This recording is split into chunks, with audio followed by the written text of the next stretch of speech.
Good morning, good evening, good afternoon, wherever you're joining us from. My name is Courtney Gold, and I will be your moderator today for today's webinar, Creation of Your Software Bill of Materials SBOM. Just a few housekeeping items before I hand it off to Asaf. This webinar is being recorded, so don't worry if you missed anything, want to share anything. We will be sending this out in 24 hours. And we do have Asaf on the call today, so please ask your questions in the Q&A chat box. We are excited to hear about them. We want to hear them, and we are excited to answer them for you. But other than that, I'm going to hand it off to Asaf so he can get going. Thank you, Asaf. Thank you very much, Courtney. Hi, everyone. It's a pleasure to be here with you again. My name is Asaf Cohen, and I'm here with you to share some insights about how to create your SBOM. And in this call, we're going to talk about what is SBOM, how do you create it, what is it good for. Not too much about myself. So my name is Asaf Cohen, and I lead the security solutions as part of the DevOps acceleration team at JFrog.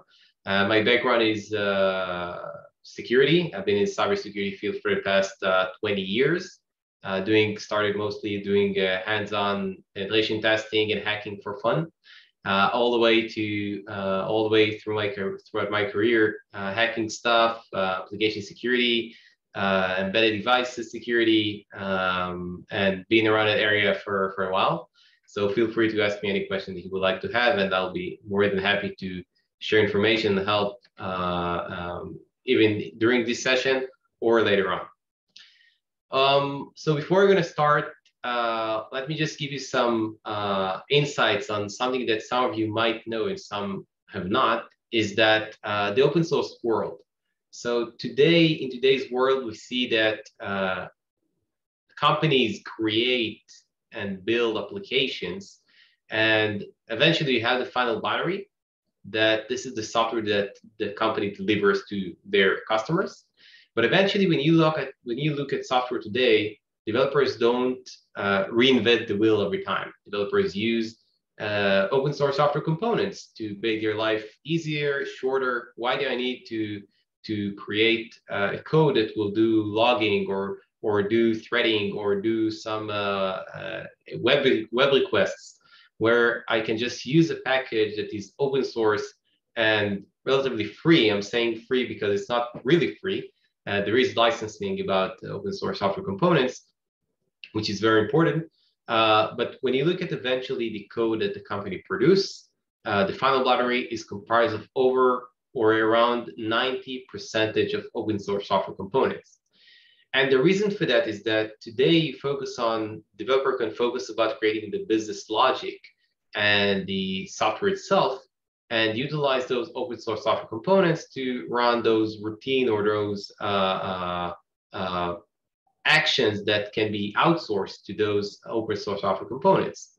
Whereas those open source software components are not something that it's just a standalone software, but it's eventually a code that is being maintained and created by the community of developers, and they also are using open source software components to make their code more effective and easier to develop. So if you think about the final binary and the fact that the binary has dependencies, those dependencies have also their dependencies and their dependencies, and go on. So if you look at the total number of open source software components that you have today, those open source software components are eventually comprised 90% because they are dependencies and transitive dependencies of your software. So today we're going to talk about what is software bill of material and how does this correlate to the open source software components that you include. So the software bill of material, or SBOM in short, is a term that describes listing of all the open source software components that comprise your application. And it started with the hardware, by the way. The hardware world, when you, years back, the hardware community and the hardware specs, when you order a device or a hardware, it would get with a spec or with a high-level bill of material that describes what are the chips and the different components that comprise this chip or this card that you just bought. So, and you can also see this today, that also the FDA requires every food manufacturers to write ingredients on every food or item that you buy from the store. So the same approach that we see that is emerging today is to maintain and generate software bill of material on your product, on your code. And what it allows you to have, and we're going to have another slide shortly about the benefits of having this software bill of material, is essentially to generate a list that includes all the open source software components. And when I say open source, I mean both the libraries, the models, the open source, all proprietary components, everything that comprise your the build or the binary that you produce, everything. And this is important because it can be used for many different cases. If you think about the different use cases that SBOM is being used for, so first, the one that produce software that would like to maintain and understand what comprise the binary, they can store the SBOM and manage the SBOM to assist with the maintenance of this software package. So let's assume that I have my packages. My name is Asaf, and I build my program Asaf version 1, and then 2, and then 3, and 4, and so on. And let's assume that I have a defect or I get something that I would like to manage and understand which eventually Asaf's product is vulnerable. I would be able to utilize the software bill of material to keep track of exactly which artifacts or binaries have the defect. So it's important for me to manage this, and I can also deliver this to the customer or to the company that I provide them my software. So the one that want to purchase or choose a software can use the software bill of material as the agreement, as the source of truth in understanding what does this software contains. So let's assume that I buy, for instance, I don't know, I for instance, buy a product that has that I see just the user interface and I implement it in my network, and eventually I don't know what are the vulnerabilities or what CVs are relevant for this product I just implemented in my network. It has internally Docker images, it has packages, it has dependencies, transitive dependencies. So if I, as a CISO or someone that acquires a software, using the software bill of material, I can also maintain the list of components and understand and manage what are the risks and what does it contain. And then I can know that I don't have, I can keep track of those components. And then if there is an emergent CVE that I want to check, just like we had with the logful shell recently that we heard a lot of. So if I want to know where in my organization I have the logful shell vulnerability, I need to know where I have log4j component with this and that version in all my products. So if I would have a listing or the ingredients for each artifact, I would be able to keep track of this, both from the CV's perspective as well as licensing. I focus more up and down about CVEs, but also from licensing perspective, there are also legal implications, such as I would like to allow Apache, or I would like to allow MIT license. And for instance, I do not want to allow any LGPL, for instance, or something that might put my product in risk.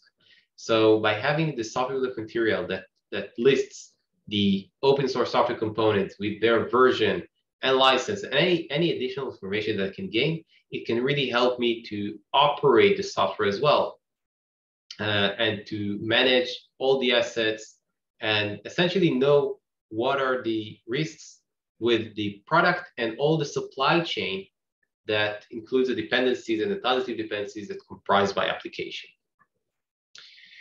So moving forward, I discussed about the benefits, but just want to make sure that we went through all of them. So first, by knowing the components with their versions, I can know what are the vulnerabilities, and I can know which patching can be applied or not be applied. I can manage the licenses for false compliance, very important use case. I can set up qualification and policies on which risks I allow to have in my network and which one are not. And essentially just to have a way to get information about the environment and the settings that are being used, and set up a way that from an operation standpoint, I can have the most effective way to know what exists where, and doing it with an efficient way to reduce unplanned work or any operational costs that might be implied due to not having SBOM. Just again, the Log4j, what I hear from customers is that customers that maintain the SBOM and found about the Log4 shell vulnerability, and they have the full SBOM, they will be able to get in a split of a second all the components or all the artifacts that contain Log4j and remediate the threat, as opposed to companies that do not maintain or do not store SBOM, and they had to start to look all around the place and see if they overlooked some application or missed something, because they didn't have the SBOM, because they didn't maintain this information and manage this, and were able to keep track in a split of a second, what do I have, where, which components, and which effective vulnerabilities apply to those components. So when we look at the typical workflow of how does it look from the developer standpoint, so the developer standpoint, let's assume that the developer wants to create a package, and it declares about dependencies that the developer wants to have. So everything is working well, and let's assume that even today, the end of January, start of February, we have everything ready. We're feeling good about our software. We got the latest version from everything, and everything is working well. The developer creates the executable, which can be an executable, SO, whatever the package that you want to deliver, and that's it been shipped off. And let's assume that a week later, half a year later, 2 years later, whatever, I don't know, there is a malicious component or a CVE relevant to one of those components, and we just discussed about Log4j. That's exactly what happened. People trust the Log4j, not specifically Log4j, but they trust open source software components, and they use it on a day-to-day basis, and then the vulnerability exists, which compromised, because of the dependency, it effectively compromised the executable that affects the target company that acquired this software. And this is the risk. And if you have, moreover, if you think about the transitive dependencies, sometimes, let's assume that I use the dependencies that I know that are fine, but those dependencies also have the transitive dependencies. So let's assume that I use, I don't know, Elasticsearch or not Elasticsearch, the component that is equivalent to that. So a component that is using Log4j. So same thing, Log4j is compromised. Thus, all the components that rely on Log4j are compromised, and the same process happening again. So if you think about it, the way to approach this kind of issues is by managing the software bill of material. Let's assume that you would have the software bill of material for each and every version of the executable that you would be able to generate. So you would get this mapping between the executable and all the dependencies that comprise this package. So in this case, if you think about that, you deliver the software and then you have a vulnerable package, you can immediately share this information, identify all the places that were found to be vulnerable, and manage the releases. So let's say that I work with a company and I delivered several versions within my software, okay? And I got a vulnerability in one of them. I can easily track which versions are vulnerable and offer the latest version or roll back to the previous one or whatever. But it gives me the power and the knowledge to act upon such a case. And this is very important. This is about being ready. Any questions so far? Let's look at the chat. No, I see so far so good. So let's proceed. With regards to the misconceptions, a lot of people think that by having SBOM and sharing SBOM, they are a little bit of exposing themselves to attackers. So the common questions that we hear from customers or from people that work in this industry is that, wait, if you want me to take my binary, list all the open source software component that I use with the exact version, and you want me to publish it to everyone over the internet? So the answer is not. First, you can set it up on the internet, or you can attach it to the binary itself. The standards and the community doesn't force you to publish everything. It just say that you need to deliver this as part of your binary. So assume that if you have, for instance, the binary with the SBOM attached to it, and you send it to the company, if you also have the SBOM on your public website, they can double check and verify that what they got is indeed what they had, and thus prevent or be aware of such supply chain attacks. And when it comes to the feeling of being exposed, that I'm giving the attackers the roadmap or the ingredients on how to exploit my software. So when it comes to security through obscurity, or by hiding the packages and thinking that if I'm using a component that no one will ever notice that I use this component, that's not a good practice, because it's relatively easy to find and identify components from the binary. So let's assume that you send the binary without software bill of material. From the attacker standpoint, the ability to take the binary and unpack the content, or read the package.json or any files that contain the XML, the POM XML that contains the information, or even reverse engineer and find those open source software components. This is something that is not hard to do. So thinking that by having this hidden mode of not sharing SBOM would put you in a good place. So the answer is not. It does not help you to get security. It's the other way around. Sharing the SBOM is by stating that this is what it contains. Those are the versions. And dear customers, dear user, dear whatever, if you this is what we have, and if there is any problem, we can easily be responsible, track down where are the issues, and update to the latest version, or give you a patch, or give you the ability to manage, monitor, and know what you have within this software. The second question is, does an SBOM require source code disclosure? No. The SBOM just explain what are the open source software components that comprise the binary. It doesn't include any information about the source code that you generate. So the IP is safe. Does a list of the software components include exposed by intellectual property? So as mentioned before, it does not. It's just a list of open source software components with the exact version. And just to share with you further about the SBOM and the implication of having SBOM, so you can see that it's on the rise and it's being more and more in a demand from the market.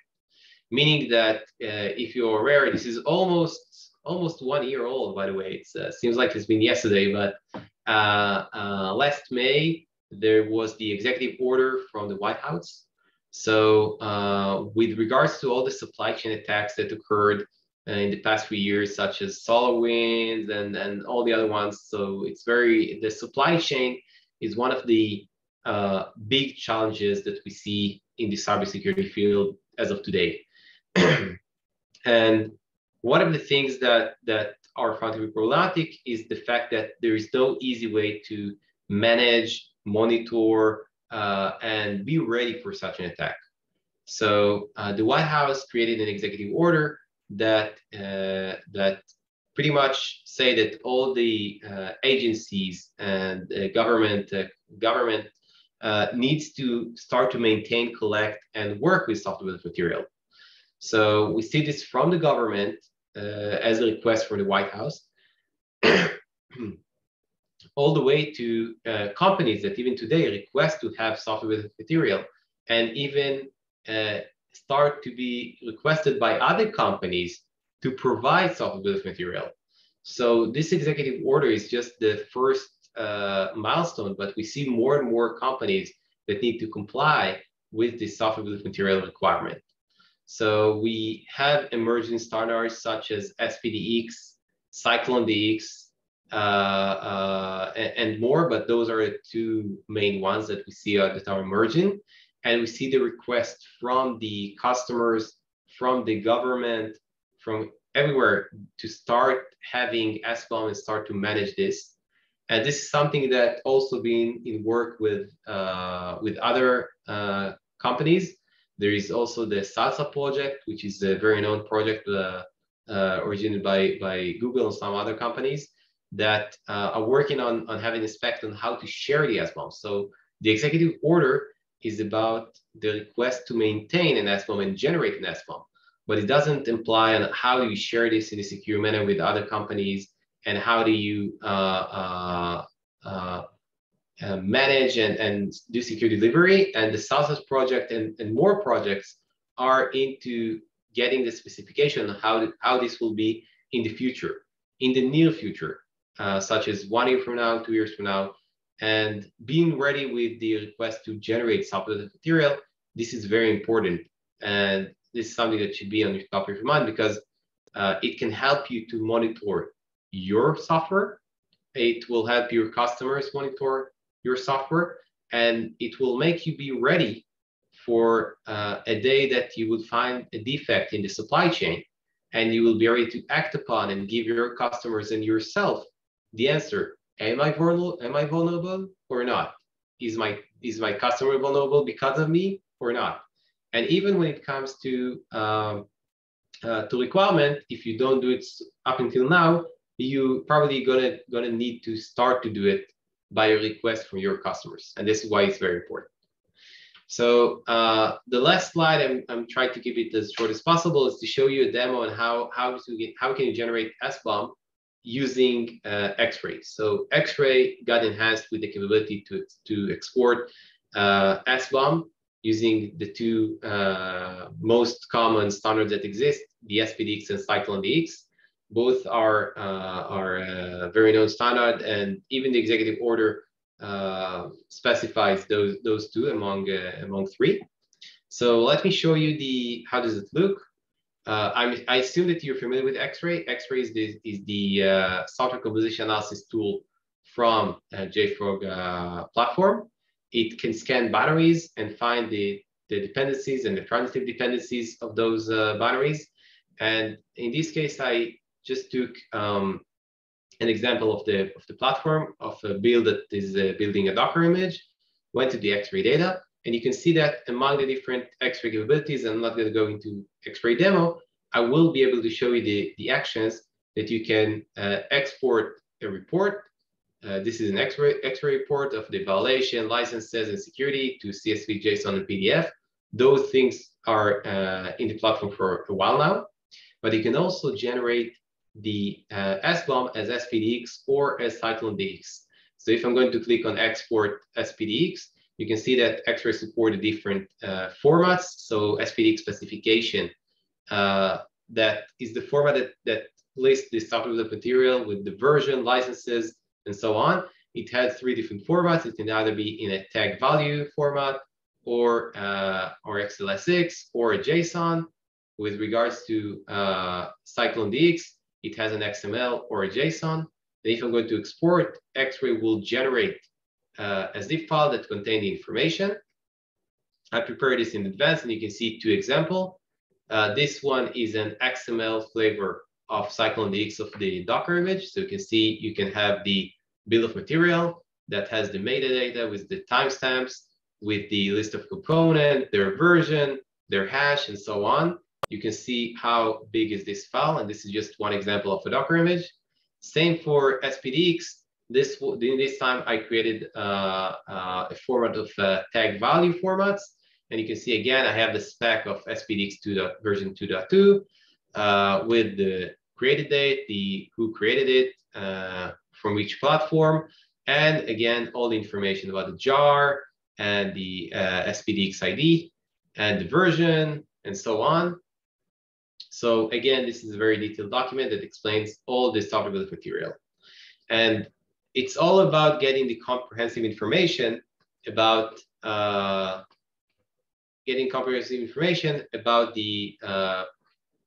image that you have. So I want to thank you very much. And just before we're going to take off, Courtney, do we have any questions from the audience?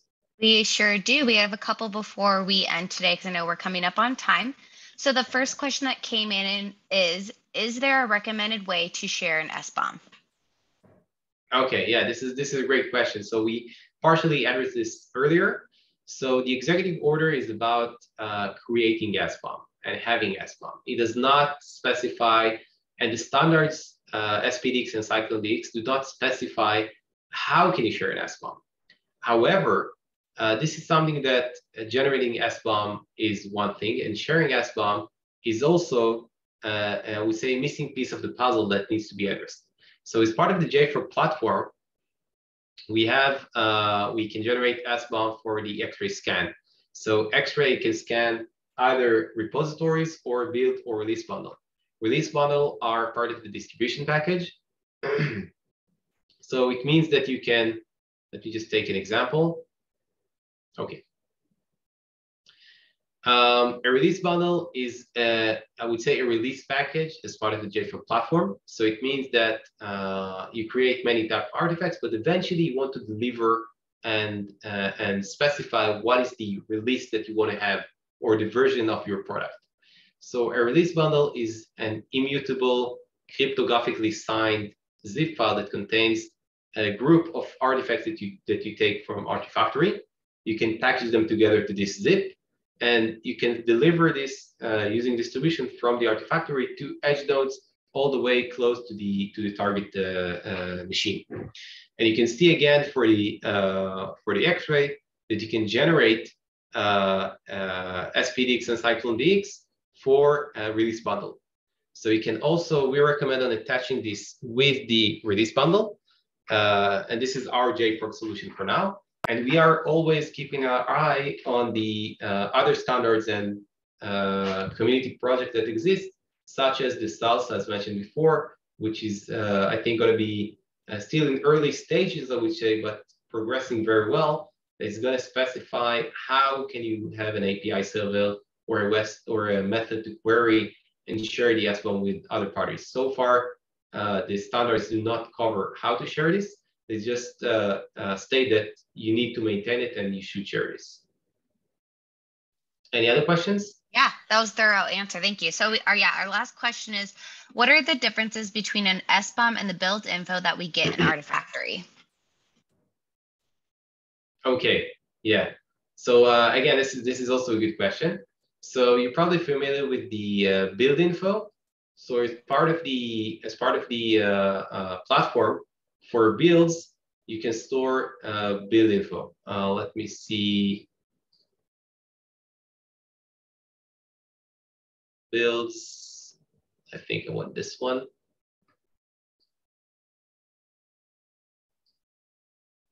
Okay. So as part of the JFrog platform for a while, we have build info.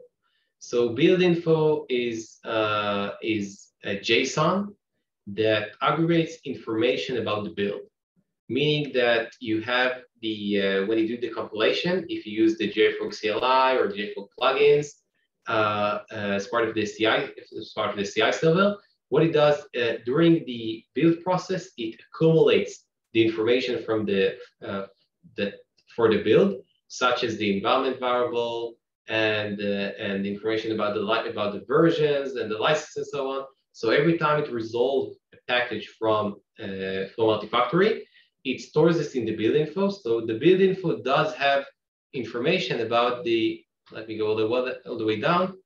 It does have information about the dependencies with a specific checksum of the dependencies that are being used for the compilation, as well as the artifacts that are produced as part of the build.